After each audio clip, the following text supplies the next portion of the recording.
ये जो घन है, इस घन का हमें क्षेत्रफल निकालना है। ये क्षेत्रफल 384 वर्ग सेंटीमीटर दिया गया है। अब इस क्षेत्रफल की मदद से हमें इस घन की भुजा ज्ञात करना है, यानी कि ज्ञात राशि से अज्ञात राशि ज्ञात करना है, नोन से अननोन को ज्ञात करना है। तो घन का क्षेत्रफल कितना है? 6a²। घन का क्षेत्रफल क्या होता है? सूत्र क्या है उसका? Formula 6a²। अब क्षेत्रफल की जगह क्षेत्रफल को रख दिया और 6a² की जगह 6a² आ गया। अब 6 जो कि मल्टी में है, 6 क्या में है? मल्टी यानी गुणा में है। और गुणा वाली चीज कहाँ आती है? गुणा वाली चीज बटे में आती है। और इस तरीके से हमें 6 का 384 में भाग लगाना है। 6 का 384 में भाग लगाना है। अब 6 का पारा बोलो 38 से ज़्यादा नहीं होना चाहिए। 6 6 36 6 7 42 तो ज़्यादा हो गए। तो 6 6 36 6 6 36। अब कितने बचेंगे? 2। 38 में से 36 गया, 2 बचा।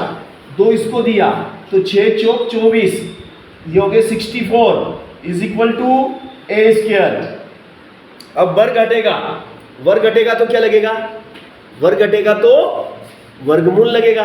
देखो यहाँ से वर्ग हटेगा तो सामने वाली बराबर के उस तरफ जो संख्या होती है उस पे वर्गमूल का निशान हट जाता है, क्योंकि वर्ग का अपोजिट होता है वर्गमूल और वर्गमूल का अपोजिट होता है वर्ग। तो वर्ग हटा तो इस पे वर्गमूल का निशान आ गया, बराबर a। अब 64, 64 का वर्गमूल कितना होता है? 64 का वर्गमूल 8 होता है। 64 का वर्गमूल 8 होता है। तो भुजा बराबर कितना हो जाएगा? 8 सेंटीमीटर। तो ये जो घन आपके सामने दिखाई दे रहा है, जिसको हम अंग्रेजी में क्यूब कहते हैं, जिसकी सभी भुजाएं समान लंबाई की होती है और प्रत्येक भुजा की लंबाई कितनी है? 8 सेंटीमीटर। हमें मालूम नहीं था कितनी थी, मगर हमने ज्ञात कर लिया कि इसकी प्रत्येक भुजा की लंबाई 8 सेंटीमीटर है। ठीक है, अब ये घन की बात हो गई है ना।